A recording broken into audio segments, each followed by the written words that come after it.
जय हिंद प्यारे बच्चों और साथियों। आज हम लोग अपनी पेट सीरीज़ का नेक्स्ट वीडियो देखेंगे और आज सारे पेपर पर जितने भी क्वेश्चन हैं वो सारे के सारे सभी क्षेत्रों से लिए गए हैं। किसी पर्टिकुलर ना तो ज्योग्राफी से, हिस्ट्री से, बिल्कुल परीक्षा ओरिएंटेड हम लोग बात कर रहे हैं। केवल परीक्षा ओरिएंटेड हम काम करेंगे। इस समय आप सबको केवल अपना कंसंट्रेशन एक चीज़ पे देना है कि हमें ज़्यादा से ज़्यादा प्रैक्टिस करनी है और अपना समय एक भी सेकंड बर्बाद नहीं करना है, क्योंकि आने वाले समय में आपको केवल जो वैकेंसी मिलेंगी उनमें अवसर होगा आपको अपनी प्रतिभा दिखाने का। इसे कृपया करके सारे लोग ज़्यादा से ज़्यादा प्रैक्टिस सेट करें, अधिक से अधिक। मैं रोज़ आपको अवेयर करने के लिए 30 क्वेश्चन लेकर इसलिए नहीं आता हूँ, मैं 200 क्वेश्चन भी लेके आ सकता हूँ। केवल आपका रूटीन बना रहे और कंटिन्यू कम से कम आप 8 बजे से 9 बजे के बीच व्यस्त रहेंगे और कुछ अच्छा सीखने का प्रयास करेंगे। हम उम्मीद करते हैं आप एक भी सेकंड बिना लॉस किए हुए आप समय पे अपनी परीक्षाओं के लिए तैयारी कर रहे होंगे। आइए अपना शुरू करते हैं सेशन। एक अच्छा सा सेशन प्रयास करेंगे आपके लिए बेहतर से बेहतर हम लेकर आएँ और आप बेहतर से बेहतर उसे करके दिखाएं। आइए अपने टॉपिक पे आते हैं। सबसे पहला सवाल है, भारत में जैन धर्म के संस्थापक कौन हैं? भारत में जैन धर्म के संस्थापक कौन हैं? गौतम बुद्ध, महावीर, चंद्रगुप्त, अशोक। जल्दी ऑप्शन जवाब दें।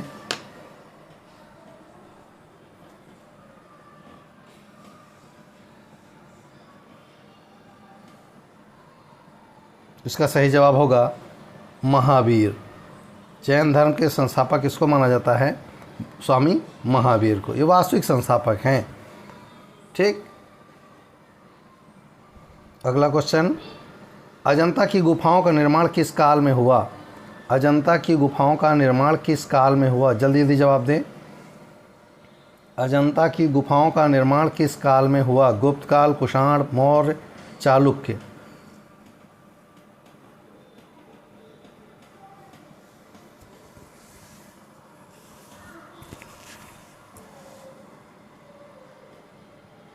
इसका सही जवाब होगा गुप्त काल। इसका सही जवाब होगा गुप्त काल में हुआ अजंता और एलोरा की गुफाओं का निर्माण।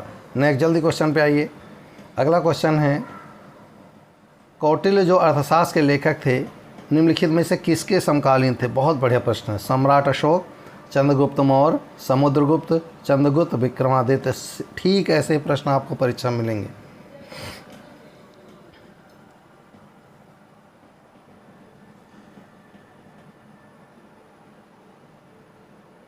जल्दी जवाब दें।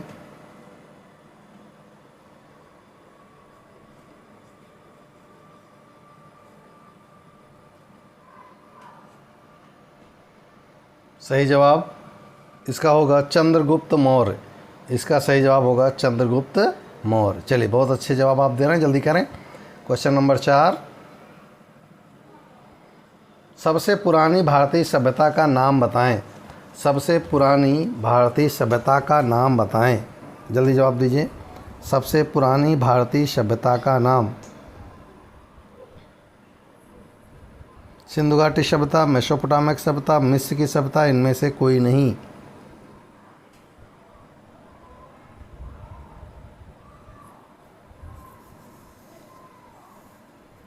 इसका सही जवाब होगा सिंधु घाटी की सभ्यता। 1-लाइनर बनाते रहिए परीक्षा के लिए। Question number 5, question number 5, Delhi में हुमायूं का मकबरा किसने बनाया? हु कंस्ट्रक्टेड हुमायूं टॉम इन दिल्ली? बाबर, अकबर, हाजी बेगम, हुमायूं। हुमायूं का मकबरा किसने बनवाया था?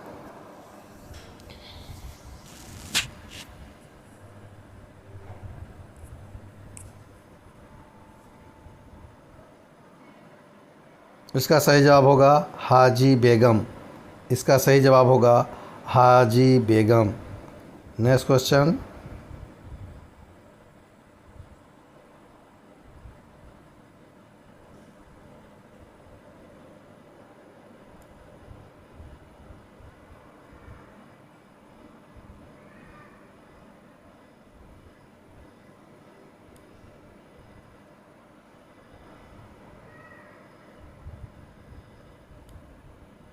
नेक्स्ट क्वेश्चन नंबर 6, राष्ट्रीय गीत वंदे मातरम किसके द्वारा लिखा गया? राष्ट्रीय गीत वंदे मातरम किसके द्वारा लिखा गया? सही जवाब दें। रविन्द्रनाथ टैगोर, शरत चंद्र चट्टोपाध्याय, बंकिम चंद्र चट्टोपाध्याय, सुरेंद्र नाथ बनर्जी। वंदे मातरम किसके द्वारा लिखा गया?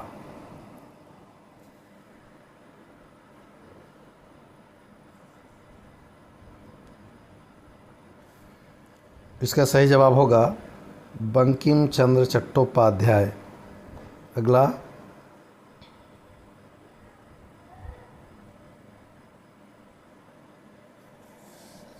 करो या मरो गांधी जी ने किस जन आंदोलन की पूर्व संध्या पर राष्ट्र को यह मंत्र दिया था?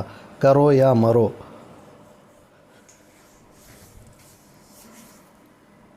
पहला रोलेट सत्याग्रह, दूसरा नमक सत्याग्रह, तीसरा भारत छोड़ो आंदोलन, चौथा असहयोग आंदोलन।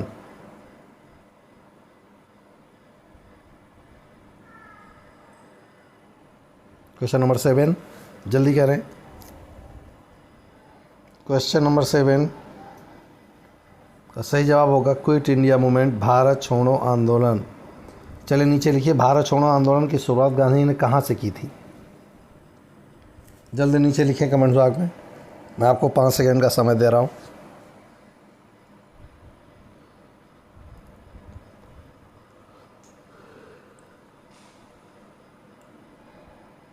सही जवाब होगा ग्वालियर टैंक मैदान। कहाँ का है? मुंबई। क्वेश्चन नंबर 8, राजा राम मोहन राय ने एक ऐतिहासिक आंदोलन किसके विरुद्ध शुरू किया? बहुत बढ़िया सवाल।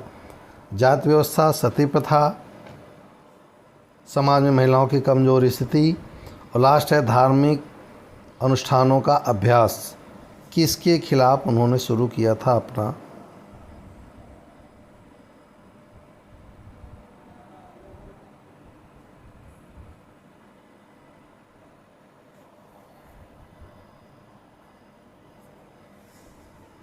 इसका सही जवाब होगा सती प्रथा की बुराई।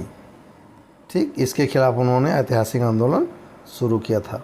क्वेश्चन नंबर 9, भारतीय राष्ट्रीय कांग्रेस ने 1920 में अपने किस अधिवेशन में असहयोग पर प्रस्ताव पारित किया था? असहयोग पर प्रस्ताव। लखनऊ, दिल्ली, बम्बई, कलकत्ता।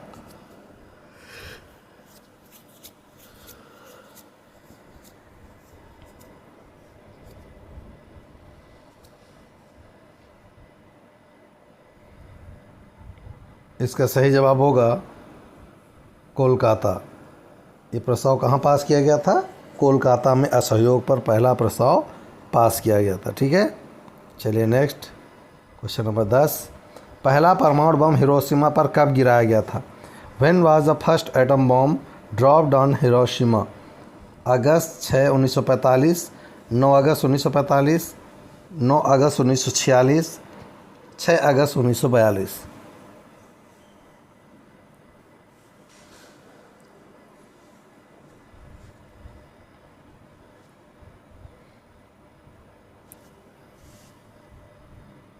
सही जवाब होगा 6 अगस्त 1945। 6 अगस्त 1945। ध्यान रखिएगा 6 अगस्त 1945 को हिरोशिमा में, ठीक है, और 9 अगस्त 1945 में नागासाकी में।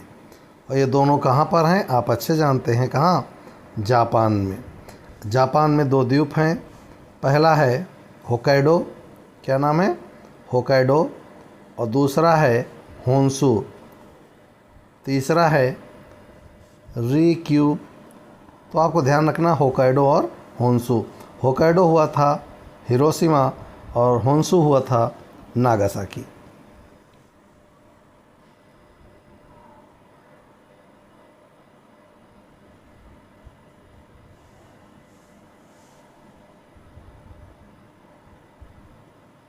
क्वेश्चन नंबर 11,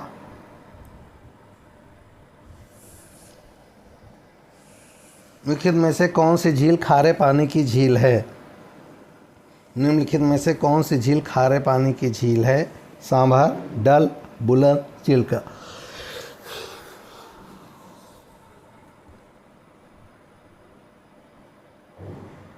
जल्दी करें।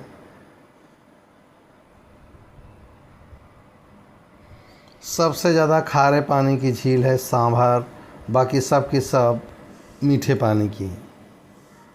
क्वेश्चन नंबर 12, खैबर दर्रे किन देशों से जुड़े? बहुत फेमस है, खैबर दर्रे होकर ये आया, खैबर दर्रे से होकर वो आया। ये खैबर दर्रा है किस देश के बीच? भारत पाकिस्तान, भारत अफ़गानिस्तान, अफ़गानिस्तान पाकिस्तान, अफ़गानिस्तान और ताजिकिस्तान। खैबर दर्रा बहुत फेमस है।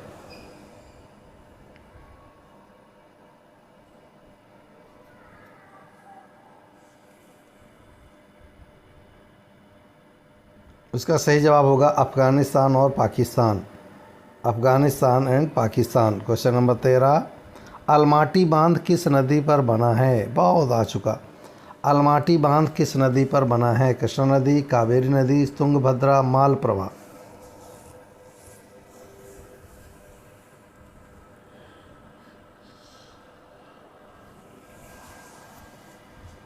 सही जवाब होगा कृष्णा नदी। सही जवाब होगा कृष्णा नदी। क्वेश्चन नंबर 14, लेटराइट मिट्टी निम्नलिखित में से किस राज्य में पाई जाती है? लेटराइट मिट्टी निम्नलिखित में से किस राज्य में पाई जाती है? हरियाणा, पंजाब, गुजरात, राजस्थान, जम्मू कश्मीर, हिमाचल प्रदेश, कर्नाटक और तमिलनाडु।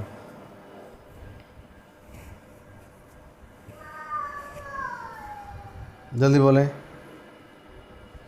मैप आपको मैंने एक बार करके बताया था कि वर्ल्ड मैप, इंडिया के मैप में किस प्रकार आपको दिखाना है कि कहाँ पे पाई जाती कौन सी मिट्टी। अगर याद होगा तो मैंने आपको बताया था इस वाले पोर्शन में कुछ उड़ीसा के तट पर, कुछ मध्य भागों में यहाँ पे पाई जाती है, और ये राज्य होगा कर्नाटक और तमिलनाडु। ठीक है, सही जवाब है कर्नाटक और तमिलनाडु। टिक कर लें जल्दी से। क्वेश्चन नंबर 15, गोदावरी नदी कहाँ से निकलती है? ये सबका मोस्टली गलत होता है। उत्तराखंड, महाराष्ट्र, मध्य प्रदेश, जम्मू कश्मीर। यह मोस्टली सभी से गलत होता है। सही जवाब दें।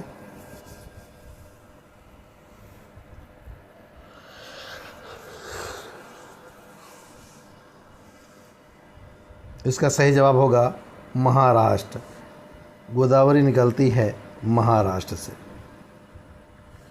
क्वेश्चन नंबर 16, जल्दी करें। भारत में 14 बड़े बैंकों का राष्ट्रीयकरण किस वर्ष किया गया? बहुत प्रश्न पूछा जा चुका है। 1967, 1968, 1969, 1971। कब किया गया 14 बड़े बैंकों का राष्ट्रीयकरण? जल्दी करें।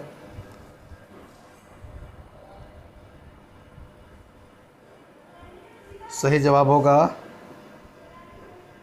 1969, जुलाई 1969 में 14 बड़े बैंकों का राष्ट्रीयकरण किया गया। आप मेन करंट उस पर देखिए, कमेंट बॉक्स में लिखिएगा। ये अभी इस समय लाइव चैट कर रहे हैं, यहाँ मत लिखिएगा, लाइव वहाँ पे जाके लिखिएगा जो हम लोगों का मेन होता है, उसमें लिखिएगा कि आखिर इन बैंकों का राष्ट्रीयकरण क्यों किया जाता है। आपको थोड़ा सा वक्त देना होगा और आराम से लिखिएगा, कम से कम 50 शब्दों में, ताकि आपको पता चले कि क्यों किया जाता है बैंकों का राष्ट्रीयकरण। इसका सही जवाब होगा 1969। और जो लोग क्लास मेरी इकोनॉमी कर चुके हैं वो ज़रूर जवाब दें। क्वेश्चन नंबर 17, कर लगाना निम्नलिखित में से किस नीति में आता है? ये भी मैंने आपको पढ़ाया। कर लगाना किस नीति में आता है? मौद्रिक नीति, राजकोषीय नीति, मूल्य, मजदूरी।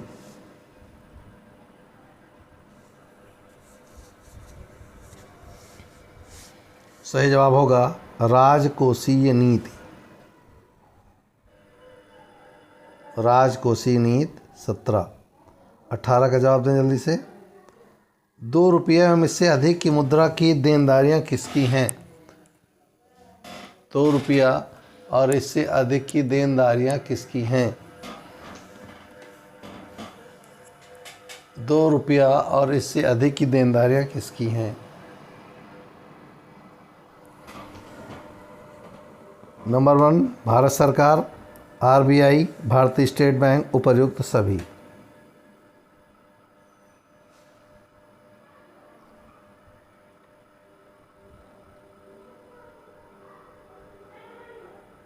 ₹2 इससे अधिक की मुद्रा की देनदारियां आरबीआई की हैं, और 2 से कम, लेस दैन, जो 2 से होती हैं उसकी जिम्मेदारियां भारत सरकार की होती है। ध्यान रखेंगे। क्वेश्चन नंबर 19, भारतीय स्टेट बैंक को पहले किस नाम से जाना जाता था? आप अपना नोट्स पलट दीजिए। बैंकिंग सेक्टर में तीसरे या चौथे लाइन में ही लिखा है हमने आपको। Imperial bank of India, Canara bank, syndicate bank, cooperative bank. जल्दी जवाब दें। आप इनके जवाब 1, 2, 3 के रूप में दे सकते हैं। सही जवाब होगा इंपीरियल बैंक ऑफ इंडिया। इसका सही जवाब होगा imperial bank of India. Question number 20, मुद्रास्फीति किसके कारण होती है? इन्फ्लेशन इज कास्ड बाय माल की आपूर्ति में वृद्धि, सरकार के साथ नकदी में वृद्धि, पैसे की आपूर्ति में कमी, पैसे की आपूर्ति में वृद्धि। Question number 20,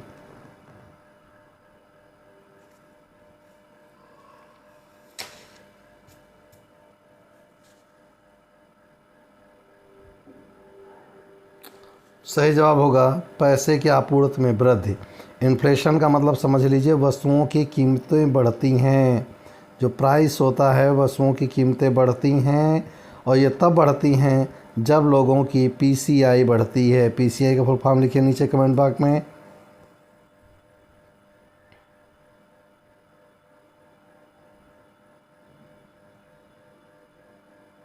question number 21, Rajya Sabha का पदेन अध्यक्ष कौन होता है? अभी हाल ही में बहुत चर्चा में है ये। राज्यसभा का पदेन अध्यक्ष कौन होता है? प्रधानमंत्री, उपराष्ट्रपति, राष्ट्रपति, लोकसभा का अध्यक्ष।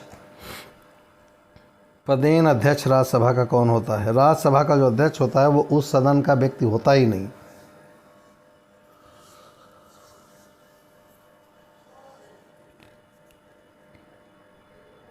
इसका सही जवाब होगा उपराष्ट्रपति। वाइस प्रेसिडेंट राज्यसभा का पदेन अध्यक्ष होता है। क्वेश्चन नंबर 22, भारत का सबसे पुराना उच्च न्यायालय कौन सा है? इलाहाबाद, बॉम्बे, मद्रास, कोलकाता। चलिए इन सब जितने भी हाई कोर्ट्स हैं इनकी सबकी स्थापना डेट आप नीचे लिखेंगे कमेंट्स बॉक्स में। लाइव चैट में मत लिखा करें कमेंट, मेन चैट पे जाके लिखा करें। इसका सही जवाब होगा कोलकाता। सबसे पहला कोलकाता में था उच्च न्यायालय। भारतीय संविधान का संरक्षक कौन है? भारत के राष्ट्रपति, भारत का सर्वोच्च न्यायालय, भारत के प्रधानमंत्री, राज्यसभा के सभापति। संरक्षक गार्डियन कौन होता है? जिसे कस्टोडियन भी कहते हैं। Who is the custodian of the Indian constitution?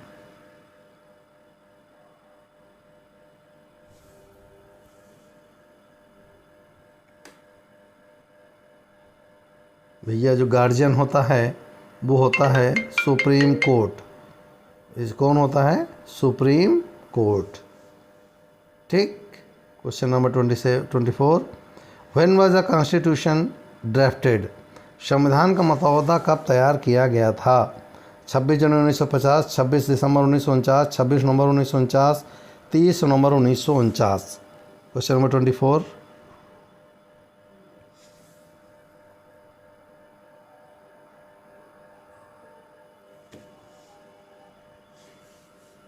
सही जवाब होगा 26 नवंबर 1949। आंशिक रूप से बनकर तैयार हो गया था हमारा संविधान 26 नवंबर 1949 को। नीचे लिखे कितने अनुच्छेद तुरंत लागू कर दिए गए थे?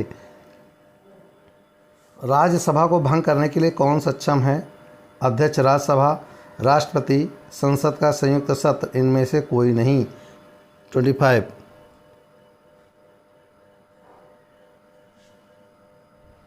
बहुत बढ़िया सवाल है और मोस्टली सबका गलत होगा।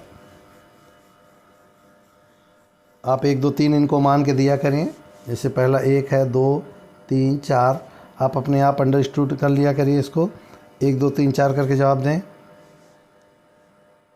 सही जवाब है इनमें से कोई नहीं, क्योंकि राज्यसभा एक स्थायी सदन है और इसको भंग करने की शक्ति किसी के पास नहीं होती। क्वेश्चन नंबर 26,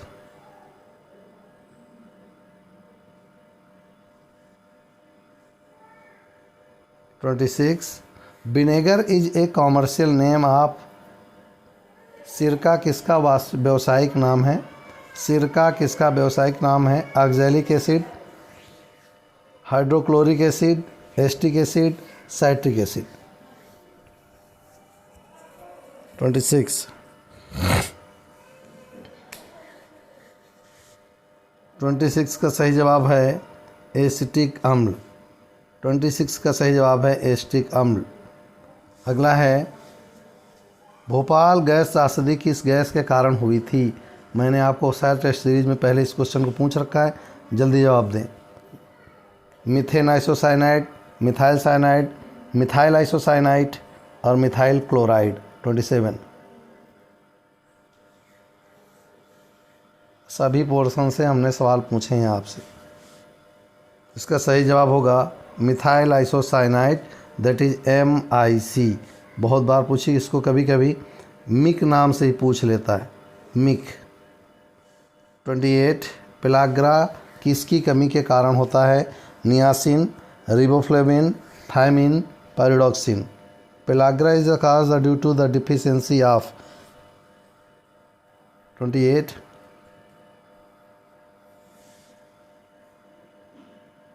28 का सही जवाब होगा, जल्दी बोलें। 28 का सही जवाब है नियासिन। 29 एंड सेकेंड लास्ट, मानव बच्चे के पास कितनी हड्डियां होती हैं। मानव बच्चे के पास कितनी हड्डियां होती हैं। ये क्वेश्चन कन्फ्यूजिंग है, फिर भी आप पेपर में आए तो कैसे इनको जवाब देंगे। 207, 234, 270, 350। ये कन्फ्यूजिंग है, इस पर ज़्यादा नहीं करके इसका ऑप्शन 270 है, लेकिन अगर ऑप्शन में 300 भी हो तो आपको फिर 300 लगाना, ध्यान रखिएगा। जन्म लेने पर बच्चे के पास 300 अस्थियों के आसपास होती हैं। ऑप्शन में 270 है तो आप इसको 270 ही सही कर लीजिएगा, क्योंकि 270 कॉमनली माना जाता है। लेकिन अगर 270 ऑप्शन में हो और 300 दोनों हो तो 270 को लगाइएगा, लेकिन अगर 270 नहीं है तो फिर 300 को ही लगाइएगा। और आज का लास्ट है a dynamo is device to which. Dynamo एक उदाहरण है जो यांत्रिक ऊर्जा बनाता है, विद्युत ऊर्जा बनाता है, यांत्रिक ऊर्जा को विद्युत ऊर्जा में बदलता है। तीसरा है विद्युत ऊर्जा को यांत्रिक ऊर्जा में बदलता है। डायनमो क्या करता है, जल्दी जवाब दें।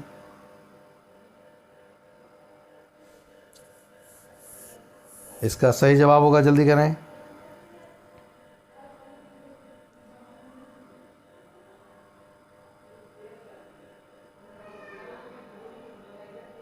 इसका सही जवाब होगा यांत्रिक ऊर्जा को विद्युत ऊर्जा में बदलता है। यांत्रिक ऊर्जा को विद्युत ऊर्जा में बदलता है। ये हमारा सेशन था, जल्दी से इसे कंप्लीट करेंगे और पिछले वाले जो हमारे सीरीज हैं उनको बार बार दोहरा के उन प्रश्नों को देखते रहा करें, ताकि आपको सवाल ऐसे रट जाएं कि आपको ऑप्शन देखने की ज़रूरत ही ना पड़े, डायरेक्ट आपको प्रश्नों के आंसर आने चाहिए। आज फिलहाल इतना ही, मिलते हैं नेक्स्ट वीडियो में नई उम्मीद के साथ, नए जोश के साथ। आज फिलहाल इतना ही, जय हिंद।